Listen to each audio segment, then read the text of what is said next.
Greetings, beautiful people of YouTube. Brian Cusco here at Triple B. Today our guest is Mr. Steve Tillis. Now Steve is working on something really big and I'm going to let him talk about it himself, but if you haven't watched the episode with Eugene Bessette, which was last week's episode, I recommend you put down your cup, go back and check that one out real quick because that's kind of the precursor to this episode, so you need to watch that one first, you know what I mean? All right.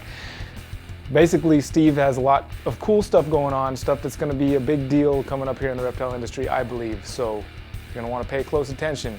You're watching Triple B TV.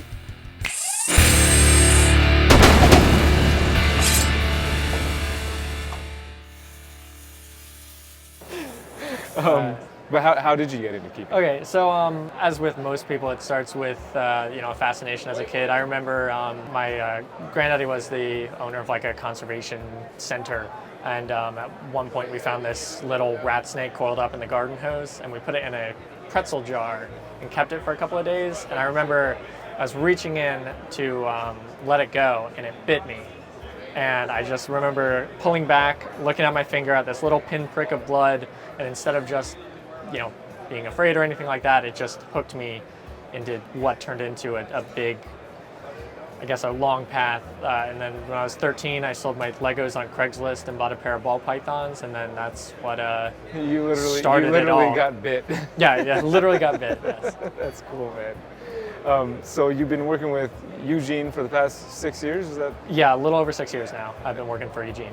And how is that? What are you doing there? So really, at this point, my position, I would classify myself as a facility data analyst. So I'm in charge of really big picture stuff. So we have a large colony. The bigger the ship is, the longer it takes for it to turn and the more variables you're looking at. So my job there has been to establish a database with all of our adults and juveniles to give us probably some of the best insights into how our animals are reacting and producing for us than honestly I would say just about anyone else in the industry. I never had the full vision for what I could do, but now that I've built this database, more and more patterns are starting to come to light and more interesting things are arising to the surface that allow us to manage a colony of these animals. Can you go into detail about what some of the patterns, I guess, that you've seen pop up? Or the interesting one is always the banana sex-link stuff. That's something that it's not been a secret for a while now, but to actually have statistically significant data sets to be able to show exactly what the sex ratios coming out of bananas are, and to be able to get a better idea of not just like, yeah, I get an occasional female, to actually say, yep, 85% of the time within a margin of error that is statistically significant, we're getting males, and then 15% of the time it'll be a female banana. So stuff like that. Other interesting things is I picked out a couple of patterns in the piebald mutation. Visual piebald females seem to be just a little bit lower producing. I think there might be something going on there that I think is worth looking into. So this is one of the scenarios where I'm not looking for any answers specifically, but they kind of rise to the top on accident. That's cool.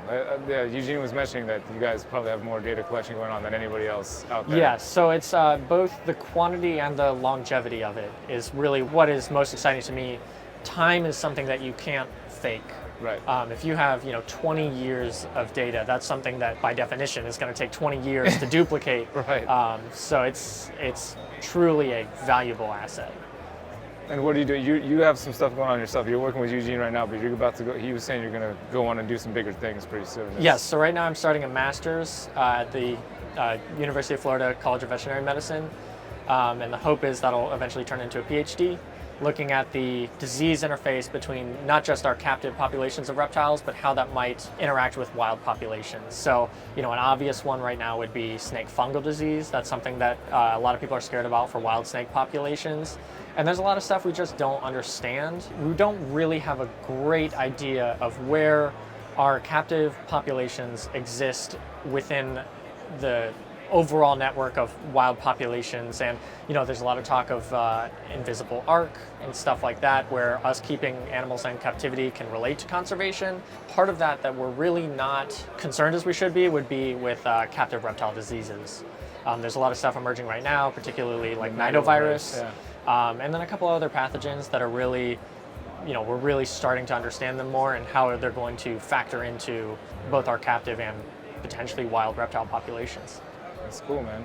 Well, that is some big stuff you're working on there. So, I mean, yeah, we'll see where it ends up, but that's what my personal goals are within that's these good. projects. Well, you're a fairly young guy. I mean, I'm assuming you look like maybe you're 42 and you're just playing it really well. But Yeah, no, I'm 24. Yeah. Okay, so that's real, to me, that's impressive, and I appreciate you a lot, because I don't think there's a whole lot of people, especially at your age, looking to take it that far and go in that in-depth way, and we need that.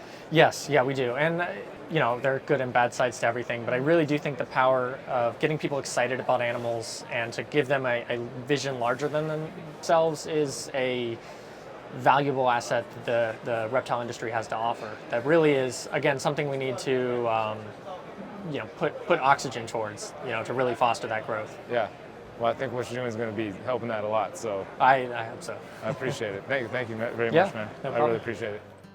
I totally meant to bring a snake out for the intro, but at least I brought it out for the outro. We got a snake, scrub python. All right, guys, I hope you enjoyed that interview. And next week, we're going to be sitting down with, or standing up, with the real Tarzan. Is he real or not? Well, you're just going to have to watch and find out, aren't you? Until then, you've been watching Triple B TV. Y'all take care.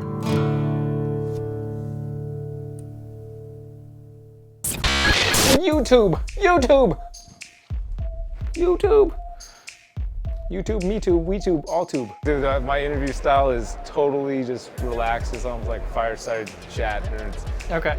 I mean, if there's something, especially if there's something specifically that you would like to talk about, that you want people to know, then that's what I'd like to talk about. All right. Or you can look at the ground. I mean, whatever makes you more comfortable. You can look up around. Like, yeah, it doesn't matter. Honestly, it's laid back. The idea is I don't want it to be scripted. I don't want it to be contrived. I want it to be natural. And whatever flows is what flows. You know, if for some reason, like somebody felt like punching me in the face, I'd hope they'd do it, because it would be natural and it would be great footage. Oh, sorry. The reptile breeders exposed carts are available for checkout now.